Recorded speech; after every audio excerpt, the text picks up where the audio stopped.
ରାମାୟଣ ରେ ରାମଚନ୍ଦ୍ର ପ୍ରକୃତ ଭକ୍ତ କିଏ? All the best. ପ୍ରକୃତ ମାତା କିଏ? ତାଙ୍କ ଭାଇ କିଏ? ତାଙ୍କ ଶତ୍ରୁ କିଏ? ବାବୁ କହିଲା ଭଳିଆ ପ୍ରକୃତ ଭକ୍ତ ହଉଛି ହନୁମାନ। ଆରେ ଏଇଟା ତ ସମସ୍ତେ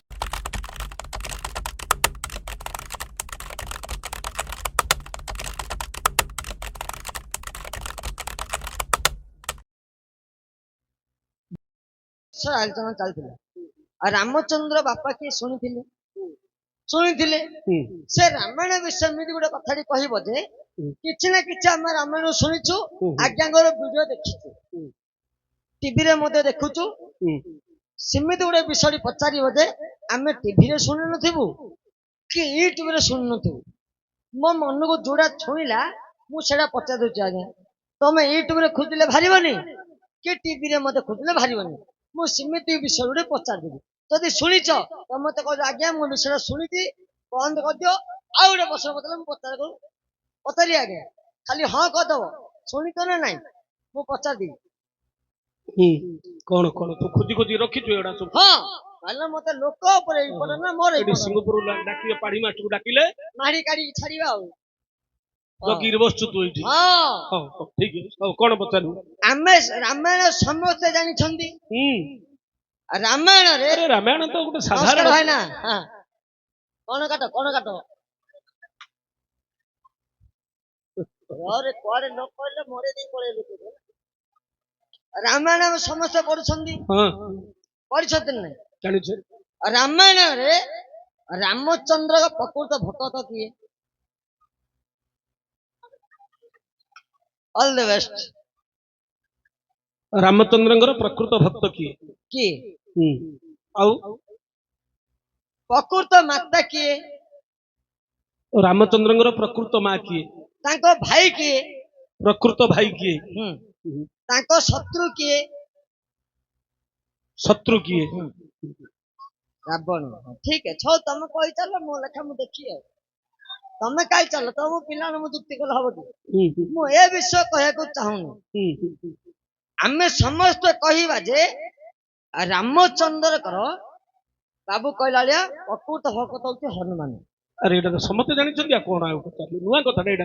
ମୁଁ ଏ ବିଷୟରେ ଶୁଣିବାକୁ ପାଉଛି ଆମର ହନୁମାନଙ୍କୁ ଅଯୋଧ୍ୟା କେବେ ମନା ହେଇଥିଲା? ହନୁକୁ ଅଯୋଧ୍ୟା ମନା? ହନୁକୁ ଅଯୋଧ୍ୟା ମନା କେବେ? ହନୁକୁ ଅଯୋଧ୍ୟା ମନା ହେଇଥିଲା?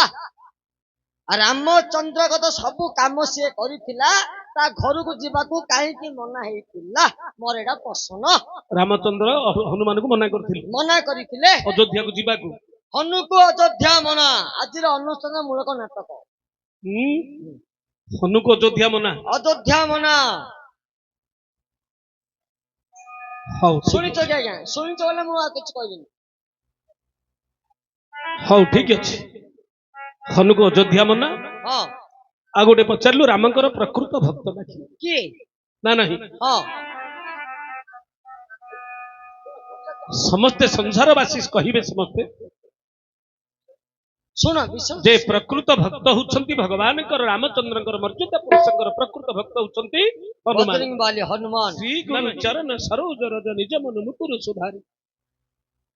ହନୁମାନ ଚାଳିଶା ପ୍ରଥମ ଦୋହା ହଉଛି ଶ୍ରୀ ଗୁରୁ ଚରଣ ସରୋଜ ରଜ ନିଜ ମନ ମୁକୁର ସୁଧାରି। ସମସ୍ତେ ଜାଣିଛନ୍ତି ହନୁମାନ ଚାଳିଶାରେ ପ୍ରଥମ ପଦ ହଉଛି କଣ? ଶ୍ରୀ ଗୁରୁ ଚରଣ ସରୋଜ ରଜ। ଆରେ କେତେ କୁହାଯାଉଛି? ହନୁମାନ ଚାଳିଶା। ଆମେ ସମସ୍ତେ କହୁଛେ ହନୁମାନ ଚାଳିଶା, କିନ୍ତୁ 41 ନାହିଁ କି 39 ନାହିଁ। ଚାଳିଶା ବୋଲି କାହିଁକି କହିଲି? କାହିଁକି ହନୁମାନ ଚାଳିଶା ବୋଲି କାହିଁକି କହୁଛେ? କାହିଁକି? କି 41 କହିଲେ ହେଇନଥାନ୍ତା? ହେଇଥାନ୍ତା। କି 43 କହିଲେ ହେଇନଥାନ୍ତା? ହେଇଥାନ୍ତା। କିନ୍ତୁ ଚାଳିଶା ବୋଲି କାହିଁକି କହୁଛେ? କାହିଁକି ନା, ହନୁମାନଙ୍କର ଯୋଉ ଗୁଣଗାନ କରାହେଇଛି 40 ପଦରେ, 40 ପଦରେ କରାହେଇଛି, ତେଣୁକରି ହନୁମାନ ଚାଳିଶା। ଯୋଉ କବି ଲେଖିଲେ କଣ 41 ପଦ, ତାଙ୍କୁ କଣ ପଦ କାହିଁକି କଲେନି? ସେଇଟା କାହିଁକି କଲେ? କଣ ତାକୁ ପଦ ଜୋଟିଲାନି? ନା ନା ନା ନା, ସେ 40 ପଦରେ ପଦ ଛିଡିଥିଲା, 40 ପଦରେ ଲେଖିଦେଲେ। ଯଦି ଛିଡିଦେଲେ ଆଉ ଗୋଟେ ପଦ ବି ବଢେଇ ଦେଲେନି? ପଦ ବଢିଗଲା, କଣ କରିବା? 40 ପଦରେ ଖାପିକି ରହିଲା, 40 ପଦ କରିଦେଲେ। ତେଣୁକରି ହନୁମାନ ଚାଳିଶା ଲେଖା। ହନୁମାନ ଚାଳିଶା ଲେଖା। ଆରେ ନା, ଆଉ କାରଣ ଅଛି। କେତେ ଜଣ ଜାଣିଛନ୍ତି ହନୁମାନ ଚାଳିଶା ପଦ କାହିଁକି 40ଟା ପଦରେ କାହିଁକି ରଖାଲା? ଯିଏ ଲେଖିଲେ କଣ ସନ୍ଥ ତୁଳସୀଦାସ ଆଉ 41 ଟା କରିଥିଲେ ହେଇନଥାନ୍ତା? ହଁ 40 ଲେଖିବାର କାରଣ ଅଛି। କଣ 41 ଅଛି? ହବନି କି 39 ମଧ୍ୟ ନାହିଁ। କହିବି ସେ କଥାଟି ଆଜି। ଆଚ୍ଛା ଅତି ସୁନ୍ଦର ଗୋଟେ ଗୁପ୍ତ ଗହନ କଥା। ଆଜି ତମେ ସେଇଥିପାଇଁ ଆସିଛେ ଆଜି। ନାଇଁ ରାମାୟଣ ତ ଯେ। ମହାଭାରତ ସମସ୍ତେ ଜାଣିଛନ୍ତି ଆଜ୍ଞା। ସେଇଟା କରିବାନି। ସାର ତତ୍ତ୍ୱ ଜିନିଷ ଗୁଡାକ ରାମାୟଣର ସାର ଜିନିଷ ଗୁଡାକ, ମହାଭାରତର ସାର କଥା ଗୁଡାକ, କିଛି ସୂକ୍ଷ୍ମ କଥା ତତ୍ତ୍ୱ ଜାଣିଲେ ତତେ ଭ୍ରାନ୍ତି ଭବସାଗର କରିଯାନ୍ତି ନା ନାହିଁ। ଆଜି ସେ କଥାଟା କହିବିନି। ହଁ ସମସ୍ତେ ଜାଣିଛନ୍ତି ହନୁମାନଙ୍କର ଭକ୍ତ ହଉଛନ୍ତି, ରାମଙ୍କର ଭକ୍ତ ହଉଛନ୍ତି ହନୁମାନ। ହନୁମାନ ତାଙ୍କଠୁ ଆହୁରି ପରମ ଭକ୍ତ ଅଛି କିଏ? ଶୁଣ ପିଲାମାନେ, ଆଜି ହନୁମାନଙ୍କ ଠାରୁ ଆହୁରି ଶ୍ରେଷ୍ଠ ଭକ୍ତ କିଏ? କିଏ? ଭଗବାନ ରାମଙ୍କର। ଆଚ୍ଛା ସେ ପରମ ଭକ୍ତ କିଏ? ଆଚ୍ଛା ଆମେ ସମସ୍ତେ ଜାଣିଛେ। ଦିଟା ଚରିତ୍ରକୁ ଆମେ ଏ ରାମାୟଣରେ ନଷ୍ଟ ଚରିତ୍ର କରିଦେଇଛେ। ଠିକ। ଗୋଟିଏ ହେଲା ମା କୈକେୟୀ, ଗୋଟିଏ ହେଲା ରାବଣ। ରାବଣ। ଏ ଦିଟା ପାଇଁ ରାମାୟଣ ଚରିତ୍ରଟା ହେଇଗଲା ବୋଲି ଆମେ ସମସ୍ତେ ଜାଣିଛେ। ରାତି ପାଇଲେ ରଜା ହେଇଥାନ୍ତା। ହଁ 14 ବର୍ଷ ବନବାସ ଗଲେ ମା କୈକେୟୀ ପଠେଇଥିଲେ। ଠିକ। ରାମାୟଣର ଗତିପଥ ବଦଳିଗଲା ଏଇଠୁ ହଁ ନା ନାହିଁ। ଠିକ। ପୁଣି ରାମଚନ୍ଦ୍ର 14 ବର୍ଷ ଯୋଉ ବନବାସ କରିବାକୁ ଗଲେ, ଗଲେ ବର୍ଷଟି ଚିତ୍ରକୂଟ ପର୍ବତରେ ଅନ୍ୟାନ୍ୟ ଜାଗାରେ ରହିଲେ, 12 ବର୍ଷ ରହିଲେ ପଞ୍ଚବଟୀ ବନସ୍ତରେ। ବନସ୍ତରୀ। 13 ବର୍ଷ ବିତିଗଲା। ହଁ 12 ବର୍ଷ 10 ମାସ ବିତିଲା। ଆଉ ମାତ୍ର 14 ବର୍ଷ, ବର୍ଷେ 2 ମାସ, 14 ମାସ। 14 ମାସ ତାଙ୍କ ପାଇଁ ମହାନ ବିପତ୍ତି ପଡିଯାଇଥିଲା। 14 ମାସ ହଁ ବହୁତ କଷ୍ଟ ହେଇଛି। କଷ୍ଟ ହେଇଛି। ରାବଣ ସୀତାଙ୍କୁ ହରଣ କରିନେଲା। ସେଇଠୁ ରାମାୟଣର ଗତିପଥ ଅଲଗା ହେଇଗଲା।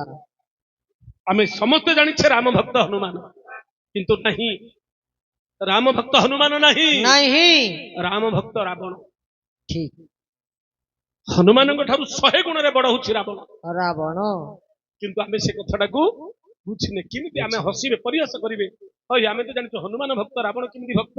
ସେ ତ ତାର ଶତ୍ରୁ ବୋଲି ଆମେ ସମସ୍ତେ ଜାଣିଛେ। ଆଜି ସେଇଟାର ଆଜି ସତ କଥାଟା କଣ ଆମେ ଜାଣିବା। ପ୍ରକୃତ ମା କିଏ? ସମସ୍ତେ କହିବେ କୌଶଲ୍ୟା। ନାହିଁ, କୌଶଲ୍ୟ ଠାରୁ 100 ଗୁଣ ବଡ ହଉଛି ମାରେ କୈକେୟୀ। ହଁ ରାମଙ୍କ ପାଇଁ 100 ଗୁଣରେ ବଡ। ଠିକ। କିନ୍ତୁ ଆମେ ଶତ୍ରୁ ବୋଲି ଭାବିଛେ। ରାମଙ୍କର ଶତ୍ରୁ ହଉଛି କୈକେୟୀ। କୈକେୟୀ। 14 ବର୍ଷ ବଣକୁ ପଠେଇଦେଲା ବୋଲି ଭାବିଛେ। ହଁ ମାମୁଁ। ନା ନାହିଁ, ଆମେ ଏଇଟା ଶୁଣିଛେ ଆମେ, କିନ୍ତୁ ତାର ସତଟା କଣ ଆଜି ଆମେ ଜାଣିବା। ଏଇ ଦିଟା ଯାକ ନାଇଁ କଥା ଆଜି ଆମେ ଜାଣିବା ଯେ ଆଜ୍ଞା ମୁଁ ପଚାରଟା, ତମେ ଭାରତ ନୀଳା ଶୁଣିବାକୁ ଚାହୁଁଛ? ଆଜ୍ଞା ଆମେ ଆଗକୁ ପଳଉ। ଯଦି ରାମାୟଣ କଥା ଶୁଣିବାକୁ ଚାହୁଁଛ, ଆଦର୍ଶ ଦେଲେ ଆମେ ପଢୁ। ନହେଲେ କହିବ ଯେ ହଁ ତମେ ୟାଡେ ସାଡେ କରିଦେଲ ରାତି ଭିତରେ। ନହେଲେ ଭାରତ ଲୀଳା କରିବା। ନା ରାମାୟଣ କିଳା କରିବ।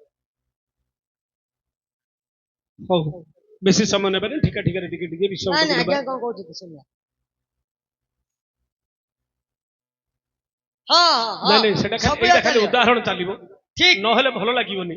ଗୋଟେ ପୁରାଣରେ ଅଳଙ୍କାର ଟିକେ ନ ରହିଲେ, ଗୋଟେ ନାରୀ ଯେମିତି ଅଳଙ୍କାରଟା ପିନ୍ଧିଲେ ନାରୀର ଶୋଭାଟା ବଢୁଛି ନା ନାହିଁ, ପୁରାଣ ଭିତରେ ମଧ୍ୟ ଟିକେ ଅଳଙ୍କାରଟା ନ ରହିଲେ ପୁରାଣଟା ସୁନ୍ଦର ଲାଗିବ ନାହିଁ।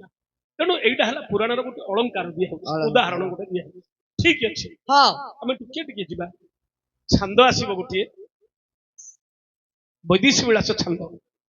କବି ସମ୍ରାଟ ଉପେନ୍ଦ୍ର ଭଞ୍ଜ, ଗଞ୍ଜାମର ଯିଏକି ଗର୍ବ ଆଉ ଗୌରବ, ଯାହା ପାଇଁ ଆଜି ଓଡିଆ ଭାଷା ଆଜି ଜାତୀୟ ସ୍ତରରେ ଶାସ୍ତ୍ରୀୟ ମାନ୍ୟତା ପାଇଛି ଆଜି, ପାଇଛନ୍ତି। ସିଏ ହଉଛି ଭଞ୍ଜ ସାହିତ୍ୟ। ସିଏ ହଉଛି କବି ସୂର୍ଯ୍ୟ ବଳଦେବ ରଥଙ୍କର ଚମ୍ପୁ। ଆଚ୍ଛା। ସିଏ ହଉଛି ଯଦୁମଣି ମହାପାତ୍ରଙ୍କ ରାଘବ ବିଳାସ।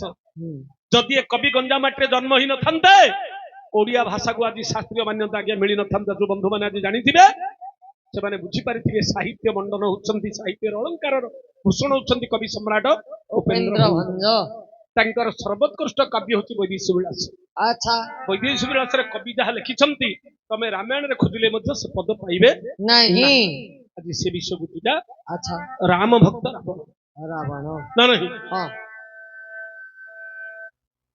ବସିପୁରେ ରାବଣର ଶେଷ ଇଚ୍ଛା। ଆଚ୍ଛା। ଯୁଦ୍ଧକୁ ଯିବାକୁ ବାକି ଅଛି, ସମସ୍ତେ ମରି ସାରିଲେଣି। ହଁ ରାତି ପାହିଲେ ଯୁଦ୍ଧକୁ ଯିବେ। ଯିବେ। ବସିଭୂତ ବାମାରେ ଲଙ୍କେଶ, ବିପତ୍ତି ଉତ୍ପତ୍ତି ଏ ସମ୍ପତ୍ତି ଗଲା। ନା ସହେ ବସିପୁରେ ବସିବି আমারে লঙ্কেশ বিপত্তি সম্পত্তি কন্তি গলা না সদে তরু প্রায়ে বংশ পল্লবে তরুণ বসন্ত রাম বস্যরে হত পুন হে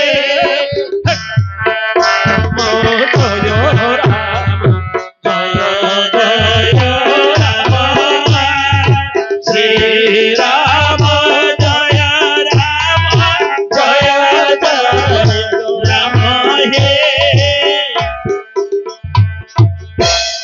আরে রাম্পা ଓ এই ବସିପୁରେ ବସିଭୂତ ବାମାରେ ଲଙ୍କେଶ ଆଜ୍ଞା ଯେତେ ଛନ୍ଦ ଶୁଣିଛନ୍ତି ବହୁତ କିଛି ପୁରାଣ ଶୁଣିଛନ୍ତି ହଁ କିନ୍ତୁ ମୋର ଅନୁରୋଧ ଆପଣଙ୍କୁ ସିଂହପୁର ଗାଁକୁ କେତେ ଭାରତ ତୈଳ ଆସିଛି ଆସିଛି ବହୁତ ଭାରତ ତୈଳ ଆସୁଛି ହୁଁ ଆପଣ ଭାରତ ତୈଳ ତ ମହାଭାରତ ସମସ୍ତେ ଶୁଣିଛନ୍ତି ହୁଁ ଅର୍ଜୁନ ସୁଭଦ୍ରା ଗୋଡାଗୋଡି 15ଟା ରେକେଡେନ୍ସ କହିଦେବିରେ ତ ମାର ରୀତି ମୋ ପାର ରୀତି ରଘୁପତି ରାଘବ ପଇସା ଦେବେ ଏଇଟା ସମସ୍ତେ ଜାଣିଛନ୍ତି କିନ୍ତୁ ଏମିତି ଗୋଟେ ପୁରାଣ ଆଜି ଭଞ୍ଜ ସାହିତ୍ୟ ଟିକେ ଆପଣଙ୍କୁ ଶୁଣେଇବି ଆପଣ ଶୁଣିବେ ଯେତେ ଶୁଣୁଥିଲେ ସୁନ୍ଦର ତୃପ୍ତିର ଅବସାଦ ନାହିଁ ଯେତେ ଶୁଣୁଥିଲେ ନୂଆ ଲାଗୁଥିଲା ନୂଆ ଲାଗୁଥାଏ ସିଏ ହଉଛି ଭଞ୍ଜ ସାହିତ୍ୟ ଆଚ୍ଛା ବସିପୁରେ ବସିଭୂତ ବାମାରେ ଲଙ୍କେଶ ଲଙ୍କେଶ ବିପତ୍ତି ଉତ୍ପତ୍ତି ଏ ସମ୍ପତ୍ତି ଗଲା ନା ନାଶ ସମସ୍ତେ ମରି ସାରିଲେଣି ମରିଗଲେଣି ଆଉ କିଏ ନାହିଁ ଇନ୍ଦ୍ରଜିତ ମରିବାର 10 ଦିନ ଆଚ୍ଛା ଇନ୍ଦ୍ରଜିତ ମରିବାର 9 ଦିନ ହେଇଛି ରାତି ପାଇଲେ 10 ଦିନ ହେବ 10 ଦିନ ହଁ ହେବ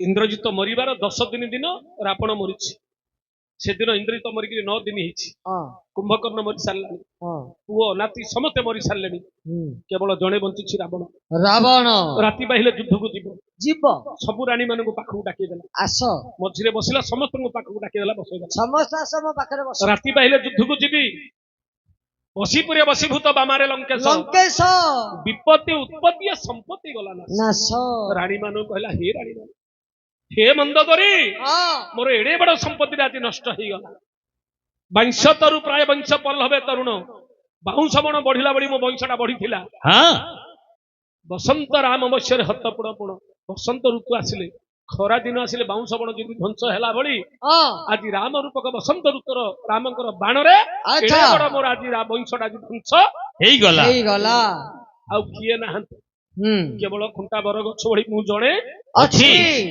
ସମସ୍ତେ ଶେଷ ହେଇଗଲେ ହେଇଗଲେ ମନ୍ଦୋଦରୀ କହିଲେ ବୋଲେ ସ୍ୱାମୀ ହଁ କାହିଁକି ଦୁର୍ବୁଦ୍ଧି ପସରା କଲ ତୁମେ? କାହିଁକି ଏ ବୁଦ୍ଧି କରୁଛ ବ୍ୟାସ ବୃଦ୍ଧି ସୀତା ମଧୁ ରତା ରତା ମୋଞ୍ଚ ବିଭୂତି ଭୂଷାରେ କନ୍ୟା ଦାନ ରଚ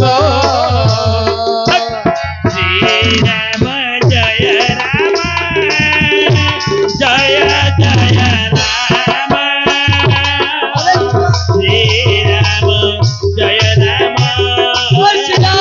ଜୟ ଜୟ ରାମ ମନ୍ଦୋଦରୀ କହିଲେ ବୋଲେ ସ୍ୱାମୀ ସ୍ୱାମୀ ତମକୁ ମନା କରୁଛି ମନା କର ତମେ ମନା କଲେ ମୁଁ ସୀତା ପ୍ରତି ଶୁଣିବି। କାହିଁକି ଏତେ ତମେ ଆକର୍ଷିତ ହଉଛ ହଉଛି ସୀତା ପ୍ରତି ତମେ କାହିଁକି ଆକର୍ଷିତ ହଉଛ ହେବି ଯେତେ ଆକର୍ଷିତ ହଉଛ ସେତେ ବଂଶଟା ଆମର ନଷ୍ଟ ହେଇଯାଉଛି ନଷ୍ଟ ହେଇଗଲେ ହେଇଯାଉଛି ନା ମୁଁ ପୁଣି ସୀତାକୁ ତମର ଛାଡ଼ି ପାରିବିନି। ତମର ରୋଗଟା ବଢୁଛି ରୋଗ ବଢୁ ଯାହା ବଢୁଛି ବଢୁ ତମେ ଜାଣିଛ ନା ନାହିଁ ସବୁ ଜାଣୁଛି ସୀତା ବୋଲେ ଶର୍କରା ମିଠା ହଁ ମଧୁମେହ ଡାଇବେଟିସ ରୋଗୀକି ଡାକ୍ତର ମନା କରୁଛି ମିଠା ଖାଇବାକୁ ହଁ ତମେ ରୋଗୀ ଏତେ ମିଠା ଖାଇବାକୁ ଆଶା କରନି ସ୍ୱାମୀ। ରୋଗୀ ଯଦି ମିଠା ଖାଇବ କଣ ହବ ତାର ଅଳ୍ପ ଦିନରେ ମରିଛି ମୃତ୍ୟୁ ହବ ହଁ ଠିକ ସେ ପ୍ରକାର ହଁ ସୀତା ବୋଲେ ଶର୍କରା ଆଖୁ ରସ ସୀତା ବୋଲେ ମଧ୍ୟ ବୈଦେହୀ ସୀତା ତମେ ସୀତା ପ୍ରତି ଆଜି ଆକର୍ଷିତ ହେବା ଯୋଗୁଁ ଏଡେ ବଡ ବଂଶଟା ଆଜି ନଷ୍ଟ ହେଇଗଲା ବିଭୂତି ଭୂଷାରେ କନ୍ୟାଦାନ ରଚ ବିଭୂତି ଭୂଷଣ ପ୍ରଭୁ ରାମଚନ୍ଦ୍ରଙ୍କୁ ତାଙ୍କର ସ୍ତ୍ରୀ ସୀତାଙ୍କୁ ଫେରେଇ ଦିଅ ଫେରେଇ ଦିଅ ସ୍ୱାମୀ।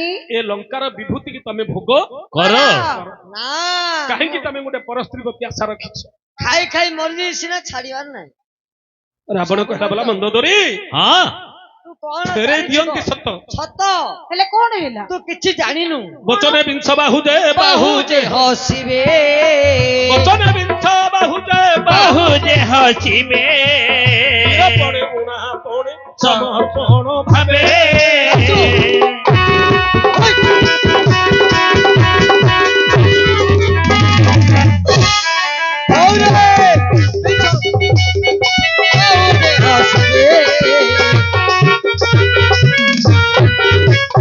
ବଚନେ ବିଂଶ ବାହୁଜେ ହସିବେ ବାହୁଜେ ହସିବେ ବଡ ବନ୍ଦ ଧରି ଫେରେଇ ଦେଇଥାନ୍ତି ଫେରେଇ ଦେଇଥାନ୍ତି କିନ୍ତୁ ଫେରେଇ ଦେଲେ କଣ ହବ ଜାଣିଛୁ କଣ ହବ ଜାଣିଛ କଣ ହବ? ମୋର ବୀରପଣିଆଟା ପଳେଇବ ଲୁଚା ହେଇଛି ମୋ ବୀରପଣିଆଟା ପଳେଇବ ହଁ ବୀରପଣେ ଉଣାପଣେ ସମର୍ପଣ ଭାବେ ମୁଁ ଯଦି ସୀତାଙ୍କୁ ନେଇକି ରାମଚନ୍ଦ୍ରଙ୍କ ପାଖରେ ସମର୍ପଣ କରିଦେବି ଫେରେଇ ଦେବି ଏ ବୀର ମାନେ ବାହୁଜେ ବାହୁରୁ ଜାତ ହଉଛି କ୍ଷତ୍ରିୟ କ୍ଷତ୍ରିୟ ମାନେ ବିଂଶ ବାହୁଜେ ରାବଣ କହୁଛି ବାହୁରୁ ଜାତ ହଉଛି କ୍ଷତ୍ରିୟ ମାନେ ମତେ ପରିହାସ କରିବେ ପରିହାସ କରିବେ କୋ ବଡ କଥାଟି ଗଲା ହେ ବଡ ବଡ କରି ଚୋରେଇକିରି ଆଣିଥିଲା ଡରିକିରି ରାମଚନ୍ଦ୍ରକୁ ଆଉଥରେ ଫେରେଇ ଦେଲା ଫେରେଇଦେଲା ବୋଲିକିରି କହିବେ ମୋ ଇଜ୍ଜତ ରହିବ ସମସ୍ତଙ୍କ ପାଖରେ ମୁଁ ଉଣା ହେଇକି ମତେ କିଏ ହଁ। ଖାତିରି କରିବେ ନାହିଁ। ଆଉ ଗୋଟେ କଥା କହୁଛି ଶୁଣ ଆଗ ବଡ କୃପଣ ଚଉର ପଣ କରି ଆଣି ବଡ କୃପଣ ଚଉର ପଣ ପଣ କରି ଆଣି ଯିବ ଯିବ ସତେ ଯିବ କେବେ ପ୍ରାଣୀ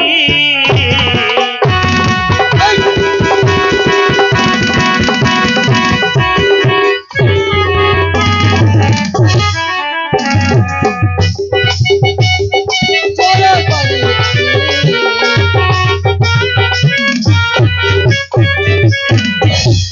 ବଡ କୃପଣ ଚଉର ପଣ କରି ଆଣି ଆଣି ଗୋଟେ କୃପଣ ଲୋକକୁ ଧନ ସମ୍ପତ୍ତି ମିଳିଯାଇଛି ମିଳିଯାଇଛି ଏ ତ କୁଣ୍ଠିତିଆ ଲୋକ ବୋଲି କହୁଛି ସଂଖ୍ୟା ଲୋକ ଗୋଟେ ପଇସା ବୁଜୁଳାଟି ପଡିଥିବ ତାକୁ ମିଳିଯିବ ହଁ।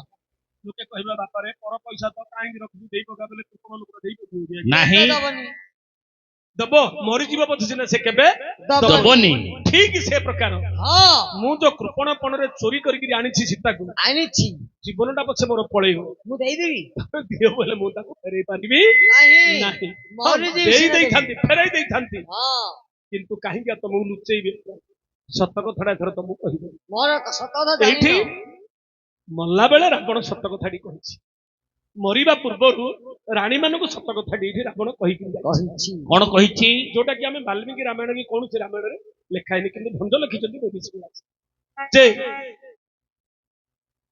ରାତି ପାଇଲେ ତ ଯୁଦ୍ଧକୁ ଯିବି ଯିବି ତ ମୁଁ କାହିଁକି ଲୁଚେଇବି କଥାଟି ରାଣୀ ମାନେ କାହିଁକି ସମସ୍ତେ ଲୁଚେଇବି? ଶୁଣିଥିବେ ମୁଁ ତ ମରିବି ତମେ ମୋର ପ୍ରକୃତ ସ୍ତ୍ରୀ ନୁହଁ କି ମୁଁ ତମର ପ୍ରକୃତ ସ୍ୱାମୀ ନୁହଁ ଏଇଠି କହିଲା ୟାକୁ ଖେଳ ରାବଣ ଏଇଠି କହିଲା ଯେ ତମେ ମୋର ପ୍ରକୃତ ସ୍ତ୍ରୀ ନୁହଁ କି ମୁଁ ମଧ୍ୟ ତମର ପ୍ରକୃତ ସ୍ୱାମୀ ନୁହଁ। ନାହିଁ ଟାଇମ ପାସ୍ ଆଶ୍ଚର୍ଯ୍ୟ ହେଇଗଲେ ବୋଲେ କଣ ତମେ ଆମର ପ୍ରକୃତ ସ୍ୱାମୀ ନାହିଁ ନା ନା ନା ନା ନା ଧର୍ମକୁ ସାକ୍ଷୀ କରିକି ମୁଁ ଯୋଉ ବିବାହ କରିଛି ୟାକ ସବୁ ଟାଇମ ପାସ୍ ହେଲେ ତମ ପ୍ରକୃତ ସ୍ତ୍ରୀ କିଏ? ଅଛନ୍ତି କହୁଛି ଶୁଣ ଶୁଣ ମୁଁ କହୁଛି ମୁଁ କିଏ ସେ କଥାଟା କହୁଛି ମୁଁ କିଏ ମତେ ଚିହ୍ନ ଆଗେ ଆହେ ବୈକୁଣ୍ଠ ନ ମାନୁ ଆମେ ବୈକୁଣ୍ଠେ ପାଳିତ ବୈକୁଣ୍ଠ ନ ମାନୁ ଆମେ ବୈକୁଣ୍ଠେ ପାଳିତ ବୈକୁଣ୍ଠ ଦାସ ବିଜୟ ଜୟ ବେନି ଭାତ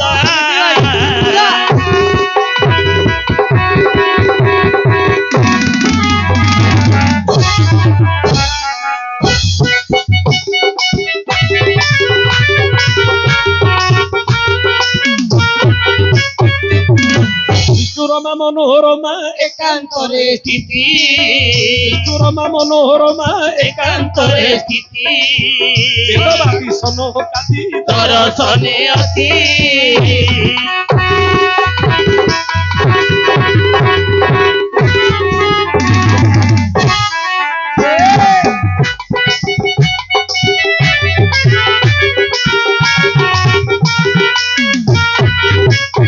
ରାବଣ ସତ କଥାଟା କହିଲା ହଁ କାହିଁକି ତମକୁ ଆଉ ଲୁଚେଇବି ଲୁଚେଇଲେ କଣ ମିଳିବ ମତେ ବୈକୁଣ୍ଠ ନ ମାନୁ ଆମେ ବୈକୁଣ୍ଠେ ପାଳିତ ପାଳିତ ଆମେ ହଉଛୁ ବୈକୁଣ୍ଠର ଦ୍ୱାରପାଳ ଦ୍ୱାରପାଳ ଦି ଭାଇ ଥିଲୁ ଜୟ ଆଉ ବିଜୟ ବିଜୟ ଦି ଭାଇ ଆମେ ବୈକୁଣ୍ଠର ଦ୍ୱାରପାଳ ଦିନେ ମା ଲକ୍ଷ୍ମୀ ଆଦେଶ ଦେଲେ ଅନ୍ତପୁର ଭିତରେ ଆମେ ଅଛୁ ଦି ଜଣ ବିଷ୍ଣୁଙ୍କର ମୋର ତମେ କାହାକୁ ଛାଡିବ ନାହିଁ ଦ୍ୱାର ପାଖରେ ଜଗିଥିବ ଭିତରକୁ କାହାକୁ ଛାଡିବ ନାହିଁ ଲକ୍ଷ୍ମୀଙ୍କର ଆଦେଶ ଥିଲା ହଁ ଦି ଭାଇ ଦ୍ୱାର ଦେଶରେ ଜଗିଲୁ ହଁ ଠିକ ଏ ସମୟରେ ସନକ ସନନ୍ଦ ସନାତନ ସନତ କୁମାର ବ୍ରହ୍ମାଙ୍କର ପ୍ରଥମ 4 ପୁଅ ବୋଲେ ପୃଥିବୀରେ ପ୍ରଥମ ସେମାନେ ଜନ୍ମ ହେଇଛନ୍ତି ହଁ ଶିବଙ୍କ ଠାରୁ ଯିଏ ବୟସରେ ବଡ। ବଡ ଆଗେ ଚାରି ଭାଇ ଜନ୍ମ ହେଇଛନ୍ତି, ପଛେ ଶିବ ଜନ୍ମ ହେଇଛନ୍ତି ଏ ଏଇ ସଂସାରରେ। ଛନ୍ଦି ପ୍ରଥମ ପୁତ୍ର ବ୍ରହ୍ମାଙ୍କର ଯୋଉ ଚାରି ବୋଉ ଆଚ୍ଛା ସବୁବେଳେ ବୟସ ତାଙ୍କର 5 ବର୍ଷ ଭଳି। ହେଲା ଏ ଛୋଟ ବାଙ୍ଗରା ଏ ଚାରି ଋଷି ଭଗବାନଙ୍କୁ ଦର୍ଶନ କରିବାକୁ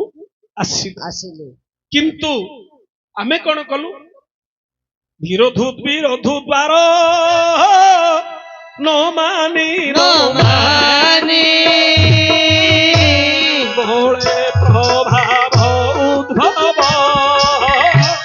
କଲୁ ଆମେ ବେନି ଶ୍ରୀରାମ ଜୟ ଜୟ ରାମ ଶ୍ରୀରାମ ଜୟ ରାମ ଜୟ ଜୟ ରାମ। ଏ ଚାରି ଭାଇ କି ଭିତରକୁ ଛାଡ଼ିଲୁନି, ଆମେ ଛାଡ଼ିଲୁନି ଆମେ ବିରୋଧ କଲୁ। ଚାରି ଭାଇ ଅଭିଶାପ ଦେଲେ, ରାକ୍ଷସ ଭଳି ବୁଦ୍ଧି ଧରିଲ, ତମେ ରାକ୍ଷସ ଦୋଲିରେ ଯାଇକି ଜନ୍ମ ହେବ ବିରୋଧ ଦ୍ୱାର ନ ମାନି ନ ମାନି ବଳେ ପ୍ରଭାବ ଉଦ୍ଭବ କଲୁ ଆମେ ବେନି। ବେହ୍ନି ଆରେ ବୋଇଲେ ସେ ବହ ଅସୁର ରୂପ ସତ, ବୋଇଲେ ସେ ବହ ସୁର ସୁର ରୂପ ସତ ବୋଲାଇବ ବିଷ୍ଣୁ ଦେଶୀ ଏ ଦହିବ କୃତ୍ୟ।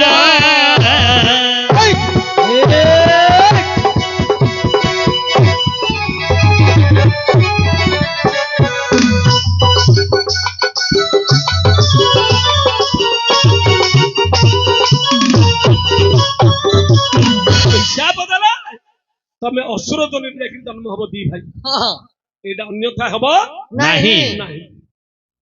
ବନଜ ମୁଖରେ ଯାଇ ମୁଖରେ ଗୁହାରି ବନଜ ମୁଖରେ ଯାଇ ମୁଖରେ ଗୁହାରି ସେ ଦୋଷ ନାହିଁ ତ ଆମ୍ଭରି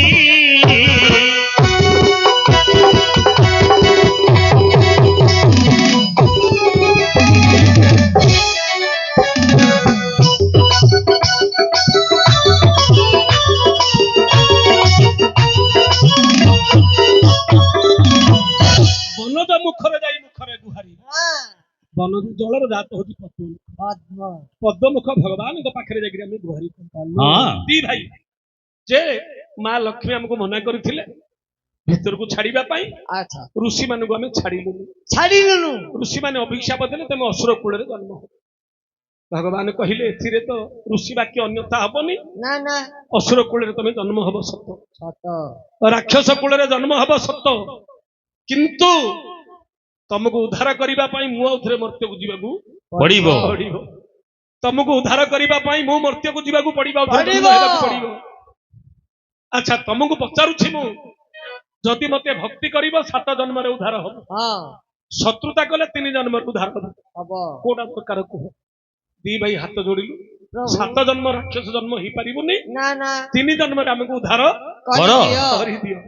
ଭଗବାନ କହିଲେ ଠିକ ଅଛି, ସତ୍ୟ ଯୁଗରେ ହବ ହିରଣାକ୍ଷ ହିରଣ୍ୟକଶ୍ୟପ, ବରାହ ଅବତାର ହେବି, ନୃସିଂହ ଅବତାର ହେବି, ଆଚ୍ଛା ଦି ଭାଇକି ମାରିକିରି ଉଦ୍ଧାର କରିବି କରିବ। ତୃତୀୟରେ ହବ ରାବଣ ଆଉ କୁମ୍ଭକର୍ଣ୍ଣ, କୁମ୍ଭକର୍ଣ୍ଣ ରାମ ଅବତାର ହେବି, ତମକୁ ଉଦ୍ଧାର କରିବି। ମାରିବି ଦ୍ୱାପର ଯୁଗରେ ହେବ ସାଲୁ ଆଉ ଶିଶୁପାଳ, ଶିଶୁପାଳ ଦି ଭାଇ ଜନ୍ମ ହବ, କୃଷ୍ଣ ଅବତାର ହେବି, ତମକୁ ମାରିବି। ତମ ପାଇଁ। ଏଣୁ ଏଥିରେ ତମର ଦୋଷ ନାହିଁ, ହଁ ତମର ଦୋଷ ନାହିଁ, ନାହିଁ ଦୋଷ ହଉଛି ଲକ୍ଷ୍ମୀଙ୍କର। ଲକ୍ଷ୍ମୀଙ୍କର ସିଏ ମଧ୍ୟ ଦଣ୍ଡ ପାଇବାକୁ ପଡ଼ିବ। ବାଧ୍ୟ ଏଇଠି ଖଣ୍ଡ ସାହିତ୍ୟରେ ଲେଖା ହେଇଛି, ଦେଖନ୍ତୁ ରାବଣ କହୁଛି ଏଟା ମୋର ଭୁଲ ନାହିଁ, ଭଗବାନଙ୍କର ଆଦେଶ। ଆଦେଶ ବନଜ ମୁଖରେ ଯାଇ ମୁଖରେ ଗୁହାରି ଗୁହାରି ବୋଇଲେ ସେ ଲେସେ ଦୋଷ ନାହିଁ, ତମର ଏଥିରେ ଟିକେ ଦୋଷ ନାହିଁ। ନାହିଁ। ଆମ ଦି ଭାଇ କହିଲେ ତମେ ରାକ୍ଷସ କୂଳରେ ଜନ୍ମ ହବ ସତ, ସତ କିନ୍ତୁ ତମେ ଦଣ୍ଡ ପାଇବ, ଲକ୍ଷ୍ମୀ ମଧ୍ୟ ଦଣ୍ଡ ପାଇବାକୁ ପଡ଼ିବ। ପାଇବେ ବାଧ୍ୟ। କଣ ଦଣ୍ଡ ପାଇବ? କଣ?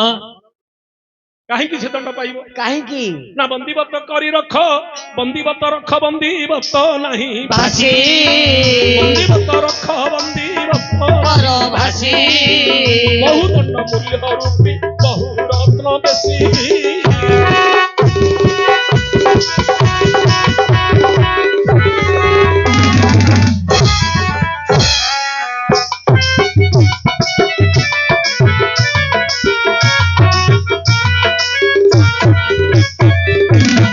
ସେଇଠି ଭଗବାନ ଆଦେଶ ଦେଇଥିଲେ, କଣ? ତୃତୀୟ ଯୁଗରେ ମୁଁ ରାମ ଅବତାରରେ ଜନ୍ମ ହେବି, ହଁ ତମେ ଦି ଭାଇ ରାବଣ କୁମ୍ଭକର୍ଣ୍ଣ ହେଇକି ଜନ୍ମ ହବୁ, ହବ କିନ୍ତୁ ବନ୍ଦୀବତ ଆକୁ ବନ୍ଦୀ କରି ତୁ ରଖିବୁ ଏ ଲକ୍ଷ୍ମୀ ସୀତା ରୂପରେ ଜନ୍ମ ହବ ହଁ ତାକୁ ନବୁ ତୁ ବନ୍ଦୀ କରିକି ରଖିବୁ ଆଚ୍ଛା ବନ୍ଦନା କରିବୁ ନାହିଁ ନାହିଁ ବନ୍ଦୀବତ ରଖ ବନ୍ଦୀବତ ନାହିଁ ଭାଷି ତାକୁ ବନ୍ଦନା କରିବୁ ନାହିଁ ନାହିଁ ସିଏ ମଧ୍ୟ ଦଣ୍ଡ ପାଇବାକୁ ବାଧ୍ୟ ତେଣୁ ମୋର ଏଥିରେ କଣ ଭୁଲ ଅଛି ଭୁଲ ଅଛି ଏଇଟା ଥିଲା ମୋ ପ୍ରଭୁଙ୍କର ଆଦେଶ ଆଚ୍ଛା ତମେ କହୁଛ ମୁଁ ଯଦି ସୀତାଙ୍କୁ ଫେରେଇ ଦେବି ଫେରେଇ ଦେବି ସୀତାଙ୍କୁ ଯଦି ଫେରେଇ ଦେବି ବିଷ୍ଣୁ ମାରଣେ ଅଭିରାମ ରାମ ମୂର୍ତ୍ତି ବିଷ୍ଣୁ ମାରଣେ ଅଭିରାମ ରାମ ରାମ ମୂର୍ତ୍ତି ବୈକୁଣ୍ଠ ସମ୍ପତ୍ତି କିଏ ସମ୍ପତ୍ତି ବିପତ୍ତି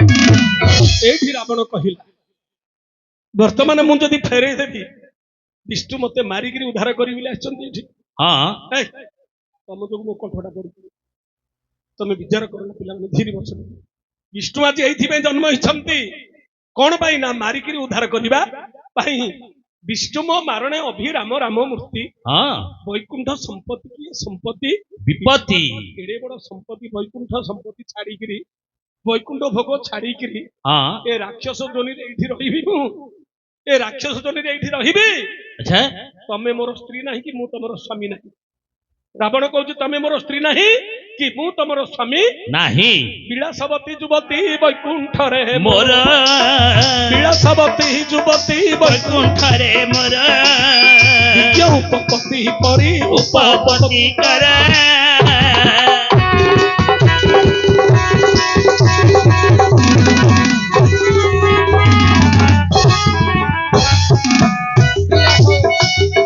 ବୈକୁଣ୍ଠରେ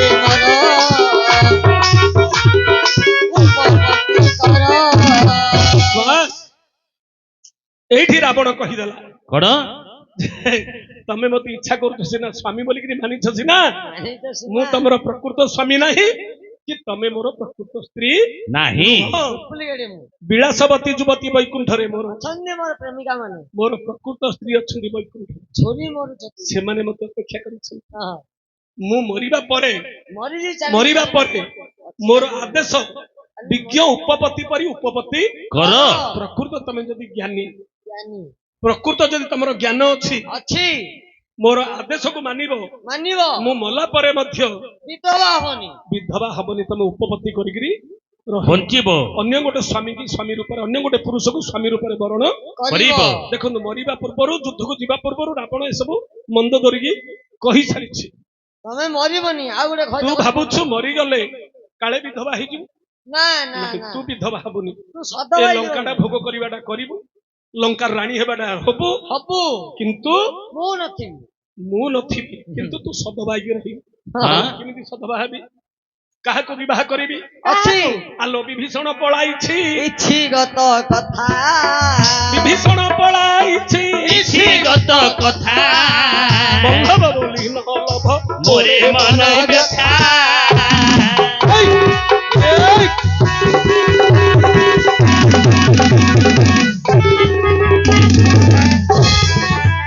ବିଭୀଷଣ ପଳାଇଛି କିଛି ଗତ କଥା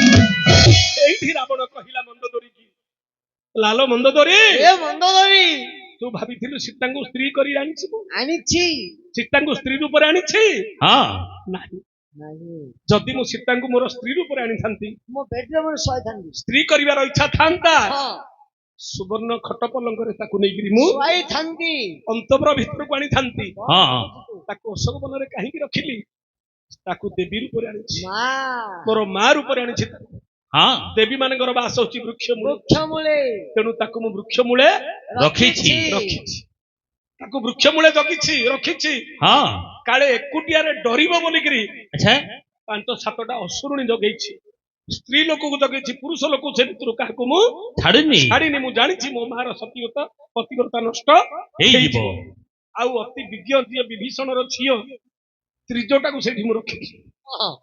ବିଭୀଷଣର ଝିଅ ତ୍ରିଜଟାକୁ ଦାୟିତ୍ୱ ଦେଇଛି। ଦେଇଛି କାହିଁକି ଜାଣିଛୁ ତ୍ରିଜଟା କିଏ? କିଏ ଜାଣନ୍ତୁ? ଆରେ ତ୍ରିଜଟା ବୋଲି ତାର ନାଁଟା କାହିଁକି ଦେଇଛି? ତିନିଟା ଦତ ଥିଆ ଦଉନି ଯିଏ 4ଟା ଜଟ ଥିଲେ, ଚାରିଟା 5ଟା ଜଟ ଥିଲେ, ପଞ୍ଚଟା ଭଲ ପାଠରେ ପୁଅ। ଏ କଥାଟା ସମସ୍ତେ କହିବେ, ରାମାୟଣ ମାଷ୍ଟର କହୁଛି ଆମେ କହିଲା କିସ? ସମସ୍ତେ ଏ କଥାଟା କହିଦେବେ। ହଁ ତ୍ରିଜଟା ବୋଲେ 3ଟା ଜଟ ଥିଲା ବୋଲି ତ୍ରିଜଟା ନାଁଟା ହେଇଛି। ତ୍ରିଜଟା ନାହିଁ, ତିନିଟା ଦତ ଆରେ ଏଇଟା ହେଲା ପୁରାଣର ରହସ୍ୟ। ଏଇଟା ହଉଛି ପୁରାଣର ଗୁପ୍ତ କଥା। ଆରେ 3ଟା ଜଟ ଥିଲା ବୋଲି 3ଟା ଜଟ ତ୍ରିଜଟା ନାହିଁ। ହଁ ତାର ଦିନକୁ 3 ଥର ଜନ୍ମ ହଉଥିଲା। ହଁ ତ୍ରିଜ, ତ୍ରିଜ ଦିନକୁ 3ଟା ରୂପ ହଉଥିଲା ତାର। କଣ କଣ? ପ୍ରଭାତ ସମୟରେ ବାଲ୍ୟ ରୂପ ହଉଥିଲା, ପିଲାଟି। ପିଲା ରୂପ ପିଲା ରୂପ ସୀତା ସେ ପିଲା ସହିତ ଖେଳିକିରି ସମୟଟା ବିତଉଥିଲା। ହଁ ମଧ୍ୟାହ୍ନରେ ଯୁବତୀ ରୂପ, ଆଚ୍ଛା ସାଙ୍ଗସାଥି ଭଳିଆ ସୀତାଙ୍କ ସହିତ ସେ ବ୍ୟବହାର କରୁଥିଲା। କରୁଥିଲା। ରାତ୍ର ହେଇଗଲେ ବୁଢୀ ରୂପ, ବୃଦ୍ଧା ରୂପ ହେଇଯାଉଥିଲା। ମା ଯେମିତି ଝିଅକୁ କୋଡରେ ଧରିକିରି ଶୁଆଇଲା ଭଳିଆ ମା ଭଳିଆ ସେ ତ୍ରିଜଟା ତାକୁ କଣ କରୁଥିଲେ, ଯେତେବେଳେ ରାତ୍ର ହେଇଗଲେ ବୁଢୀ ରୂପ ହେଇଯାଉଥିଲେ, ବୃଦ୍ଧା ହେଇଯାଉଥିଲେ, ସେ ତାକୁ କୋଡ ଭିତରେ ଧରିକିରି ତାକୁ ଝିଅକୁ ଯେମିତି ଶୁଆଇଲା ଭଳିଆ ମା ତାକୁ ସେମିତି କୋଡ ଭିତରେ ଧରିକିରି ତ୍ରିଜଟା ତାଙ୍କୁ ଶୁଆଉଥିଲେ। ଏଣୁକରି ତ୍ରିଜଟାର ସ୍ନେହରେ ସେ 14 ମାସ ବିତିଗଲା, ତାଙ୍କୁ ଜଣା ପଡିନି। ହଁ। ରାବଣ ବୋଲେ ମୁଁ ଏ କଥାଟା ଜାଣିଛି, ତେଣୁକରି ତାକୁ ନେଇକିରି ମୁଁ ସୀତାଙ୍କ ପାଖରେ ଜଗେଇଥିଲି। ଏକ ଦ୍ୱିତୀୟ କଥା, କଣ? ତୁ କହିବ ଯେ ମୁଁ ସୀତାଙ୍କୁ କାହିଁକି କନ୍ଦଉଥିଲି। ଯଦି ଦେବୀ ରୂପରେ ଆଣିଥିଲି ପୂଜା କରିବା କଥା, ହଁ କାହିଁକି କନ୍ଦଉଥିଲି ତୁ ଜାଣିଛୁ? କାହିଁକି? ଆଲୋ ରାମଚନ୍ଦ୍ର ହଉଛନ୍ତି ଦୟାଳୁ ପୁରୁଷ। ଦୟାଳୁ ପୁରୁଷ। ଜାନାମି ସୀତା ଜନକ ପ୍ରସୂତ, ଜାନାମି ରାମ ମଧୁସୂଦନ, ଅହଂ ଜାନାମି ନର ମଧ୍ୟବର୍ତ୍ତ। ମୁଁ ଜାଣିଛି ମଣିଷ ହାତରେ ମରିବି। ହଁ ବ୍ରହ୍ମା ବର ଦେଲା ସମୟରେ ଦେବ ଦାନବ ରାକ୍ଷସ ସବୁ ବର ମାଗିଦେଲି, ଏ ମଣିଷ ଜାଗା ତ ଭକ୍ଷ୍ୟ ଯା କଣ ବୋଲି ନରବାନରକୁ ମାଗିଲିନି। ହଁ ହଁ ହଁ ମୁଁ ଜାଣିଛି ନରବାନର ହାତରେ ମରିବି। ମରିବି, ଏ କଥାଟା ମଧ୍ୟ ମୁଁ ଜାଣିଛି। ଜାଣିଛି ଅହଂ ଜାନାମି ନର ମଧ୍ୟବର୍ତ୍ତ, ବଦ୍ଧ ତଥାପି ସୀତା ନ ସମର୍ପଣ ହେଲେ ମଧ୍ୟ ସୀତାକୁ ସମର୍ପଣ କରିପାରିବି ନାହିଁ। ନାହିଁ। କାହିଁକି କନ୍ଦଉଛି ନା, ମୁଁ ଯଦି ପୂଜା କରୁଛି ବୋଲି ରାମଚନ୍ଦ୍ର ଜାଣିଦେବେ, ହଁ ଦୟାଳୁ ପୁରୁଷ ଫେରିକିରି ପଳେଇବେ, ହଁ ହଁ ଆଉ ଲଙ୍କାକୁ ଆସିବେ ନାହିଁ। ନାହିଁ। ଯଦି ସିଏ ଫେରିକିରି ପଳେଇବେ, ମୁଁ ଏଠି ଅସୁର ଯୋନିରେ ରହିଯିବି। ଉଦ୍ଧାର ହେଇପାରିବି ନାହିଁ। ସୀତାକୁ କନ୍ଦେବାର କାରଣ ହେଲା କଣ? ଇଏ ଯେତିକି କାନ୍ଦିବା, ଆର ଲୁହ ଯେତିକି ବୋହିବା, ରାମଚନ୍ଦ୍ର ରାଗଟା ସେତିକି ବଢିବ। ବଢିବ। ତାକେ ନ ରାଗିଲା ମତେ ମାରି ସିଏ ଆସିଲେ ମାରିଲେ ଏ ଅସୁର ଜନ୍ମରୁ ମୁଁ ମୁକ୍ତି ପାଇବି। ପାଇବି। ହଁ। ତେଣୁ ମୁଁ ଏଠି ଅପେକ୍ଷା କରିଛି। ତମେ ନ ମାରିଲା ମୁଁ ଉଦ୍ଧାର ହେବି। ବିଭୀଷଣ ରାଜଦ୍ରୋହ କଲା, ମୁଁ ମୂର୍ଖଟା କଣ? ଜଣେ ରାଜଦ୍ରୋହ କଲା, ତାକୁ ଲଙ୍କାରେ ବନ୍ଦୀ କରି ରଖିଦେଇଥାନ୍ତି। ହଁ ଜଣେ ଭୁଲ କଲା, ମୋର ବିରୋଧ କଲା, ହଁ ମୁଁ କଣ ମୂର୍ଖଟା? ହଁ। ତାକୁ ବନ୍ଦୀ କରି ଲଙ୍କା ଭିତରେ ବନ୍ଦୀଶାଳରେ ତାକୁ ରଖିଥାନ୍ତି। ତାକୁ ରଖିଥାନ୍ତି। ନାତ ମାରିକି ଘଉଡୁ ନଥିଲି, ତୁ ଯା ଶରଣ ବସେ ବୋଲିକିରି। ହଁ। କାହିଁକି? ତାକୁ ଘୋଡିଥିଲି, ତୁ ଅତି ଶୀଘ୍ର ଗଲେ ରାମଙ୍କୁ ବାଟ ଦେଖେଇବୁ, ନହେଲେ ସିଏ ଆସିପାରିବ ନାହିଁ। ନାହିଁ। ଆରେ ଯଦି କିଏ ମତେ ବିରୋଧ କଲା, ମୁଁ ତାକୁ ବନ୍ଦୀକି ଲଙ୍କାରେ ରଖିଦେଇଥାନ୍ତି। ତାକୁ ଘୋଡିଥିଲି କଣ ପାଇଁ? ନା ଗୃହବେଦୀ ବିଭୀଷଣ ନ ଗଲେ ରାମଙ୍କୁ ବାଟ ଦେଖେଇବ କିଏ?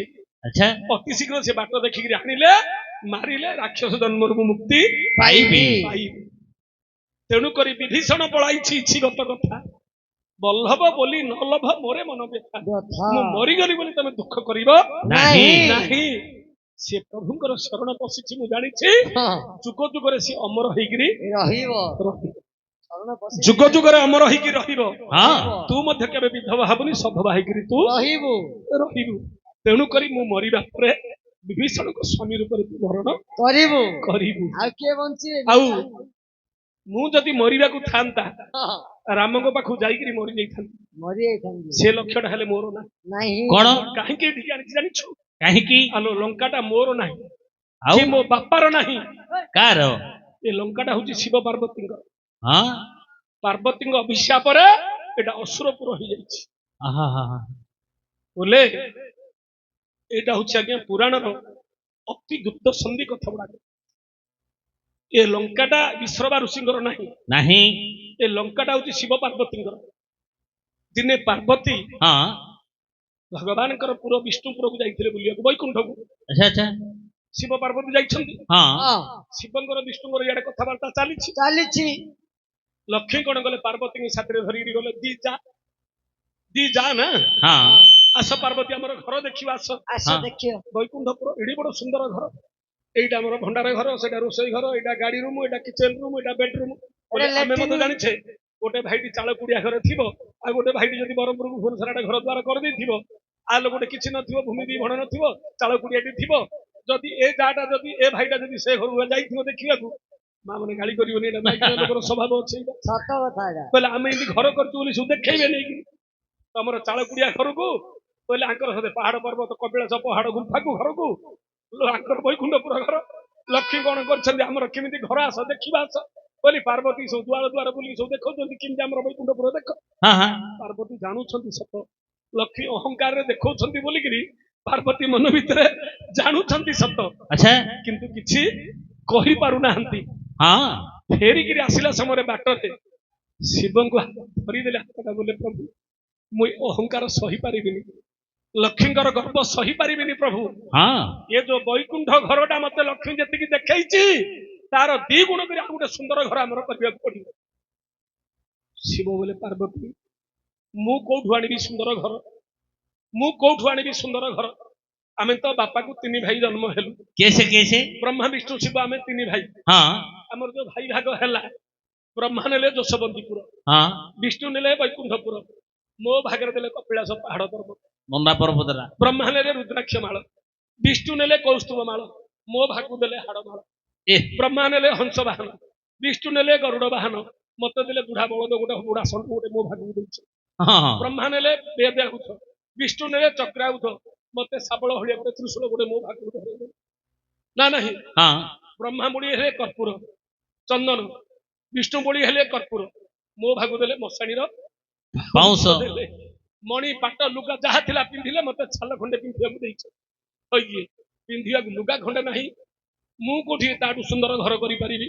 हाँ हाँ हाँ ନାହିଁ ପ୍ରଭୁ, ଆପଣ ମୋ ହାତ ଚାହିଁଲେ ସବୁ ହେଇପାରିବ, ତମ କଥା କିଏ ଭାଙ୍ଗିବେନି।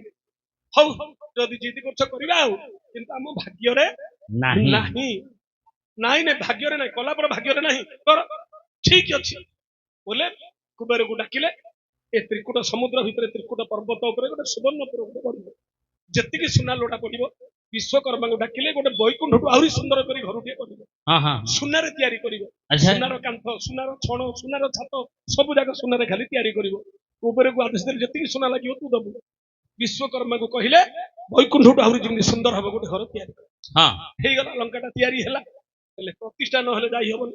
नहीं ଚାଲ ସେ ଭିତରକୁ ଯିବା, ପ୍ରତିଷ୍ଠା କରିବା। କାହାକୁ ଡାକିବା ନା ବିଶ୍ରବା ଋଷିକି ପୁରୋହିତ କରି ଡାକିବା। हाँ हाँ हाँ हाँ ପ୍ରତିଷ୍ଠା ସରିଗଲା, ବିଶ୍ରବା ଋଷି କଣ ବାଟ ଦେଖିଦେଲା, କେଡେଶ୍ୱର ସୁବର୍ଣ୍ଣପୁର ବି ଡାକୁନ ଭଲ ए, କାହାକୁ? विश्वराज ତମେ ଜାଣିଛ ଆଜ୍ଞା, ଏ 4 ଜଣ ହଉଛନ୍ତି ସଂସାରରେ ବଡ ଲୋଭୀ। के ଯେତେ ଦେଲେ ମଧ୍ୟ ତାଙ୍କର ମନ ଶାନ୍ତି ନାହିଁ। के ଜଣେ ହେଲେ ଅଗ୍ନି, ଜଣେ ହେଲା ବ୍ରାହ୍ମଣ, ଜଣେ ହେଲା ଝିଅ, ଆଉ ଜଣେ ହେଲା ଗୁରୁ। ଏ 4 ଜଣଙ୍କୁ ତମେ ଯେତେ ଦେଲେ ମଧ୍ୟ ତାଙ୍କର ମନ କେବେ ଶାନ୍ତି ହବ ନାହିଁ। ଅଗ୍ନିରେ ଯେତେ ଘିଅ ପକଉଛ ସିଏ ସାପ ଭସ୍ମ କରିକି ଖାଇଦବ, ନା ନାହିଁ। हाँ ବ୍ରାହ୍ମଣଙ୍କୁ ଯେତେ ଦକ୍ଷିଣା ଦେଲେ ମଧ୍ୟ, 1000 ପାଖରେ 3000 ଦିଅ ମଧ୍ୟ ଆଉ 500 ଦେଇଥିଲେ ଭଲ ହେଇଥାନ୍ତା। ଭଲ ସେ ହେଇଥାନ୍ତା। ମାଗିବା ନିୟମ ସେଇଟା, ତାର ମନ ଶାନ୍ତି ନାହିଁ। ଝିଅ ଯଦି ଆସିଥିବ 2 ଖଣ୍ଡ ପାଖରେ 3 ଖଣ୍ଡ ଲୁଗା ଦେଲେ ମଧ୍ୟ ଭାଇ କହିଲେ ତାଙ୍କ ଘରେ ଥିବ, ଶାଶୁ ଘରେ ଥିଲା, ହେଲେ ମଧ୍ୟ ଭାଇ ଘର ଆଉ 2 ଖଣ୍ଡ ଦଉନ ଭାଇ ନା। ଦଉନୁ ଭାଇ, ଆଜି ସରିଯାଉଛି କେତେ ଦିନରେ 6 ମାସରେ ଥଉଛି ଆଇଛି ହଁ, ଆଇଛି ଯେ 3 ଖଣ୍ଡ ତାର ସରିଯାଉଛି କିଆ। ଭାଉଜ କହିଲେ 6 ଖଣ୍ଡ ଦେଇଛି। ଭାଇ ଭାଉଜକୁ ମାଗିକିରି ଆଉ ଖଣ୍ଡୁଟି ନେବେ ଆଗେ, ଯେମିତି ହେଲେ ମାଗିକିରି हाँ हाँ ବାହାରକୁ ଆସିଛି ଆଉ, हाँ ନା ନାହିଁ। ଚୋଇ ପିଲାକୁ ଯୌତୁକ କେତେ ଦେଲେ ମଧ୍ୟ ସେ କହୁଛି ଆଉ ଦିଅନ ଅଧିକ ହେଇଗଲାଣି, ତମର ତ ନାହିଁ ବୋଲି ଚୋଇ ପିଲା କେବେ କହିବ?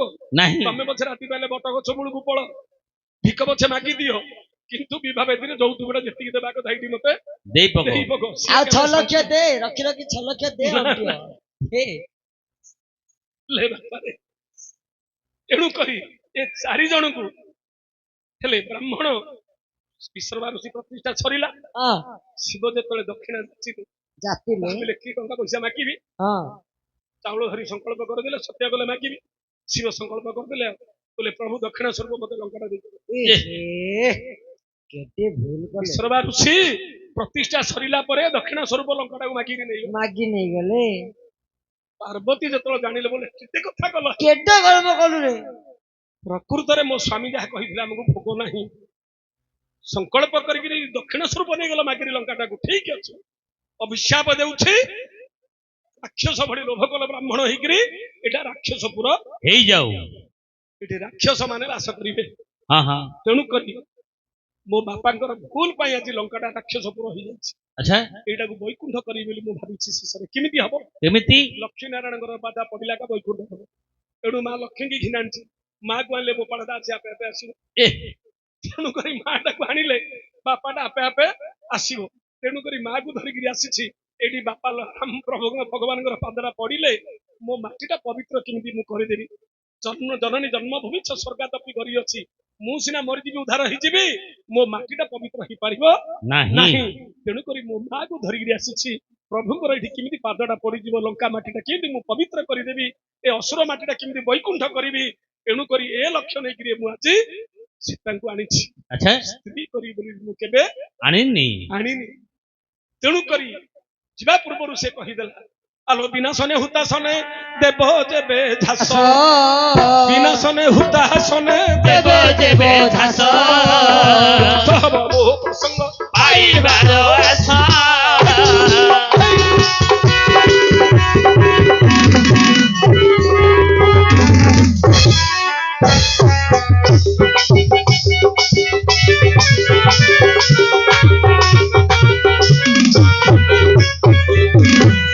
ବିନାଶନେ ହୁତାଶନେ ଦେବ ଯେବେ ଝାସ। ରାଣୀ ମାନଙ୍କୁ କହିଲା, ମୁଁ ମଲା ପରେ ମଧ୍ୟ ଚିତାକିନିରେ ଝାସ ଦେଲେ ମଧ୍ୟ ମତେ ତମେ ଆର ଜନ୍ମରେ ସ୍ୱାମୀ ରୂପରେ ପାଇପାରିବ ନାହିଁ ନାହିଁ। ବ୍ୟର୍ଥ ହବ ମୋ ପ୍ରସଙ୍ଗ ପାଇବାର ଆଶା। ଆସ।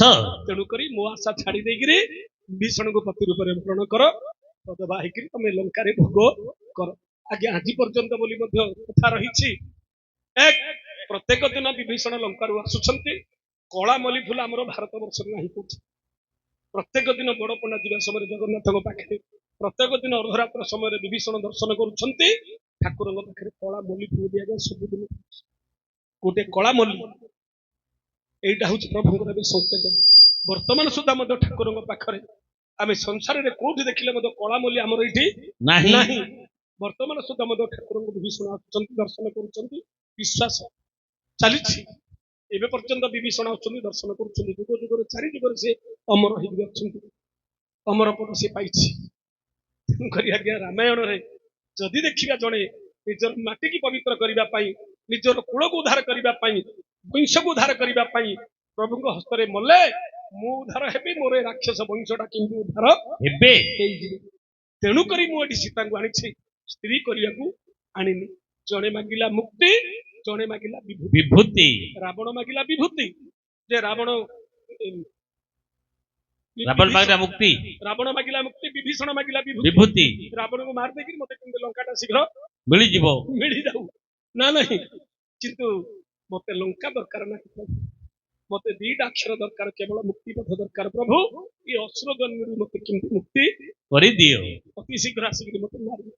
ଆଜି ଭଗବାନ ସେ ଭକ୍ତର କଥା ରଖିବା ପାଇଁ 14 ବର୍ଷ ବନବାସ ଯାଇଥିଲେ। କାହିଁକି ଗଲେ? ଭକ୍ତକୁ ଉଦ୍ଧାର କରିବା ପାଇଁ।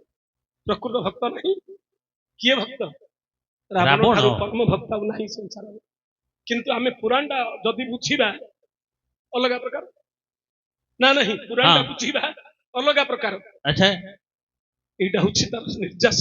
ହଉ ବେଶୀ ଯିବାନି, ଟିକେ ଏଥର ମୋ ବହି ଭିତରକୁ ଯିବା।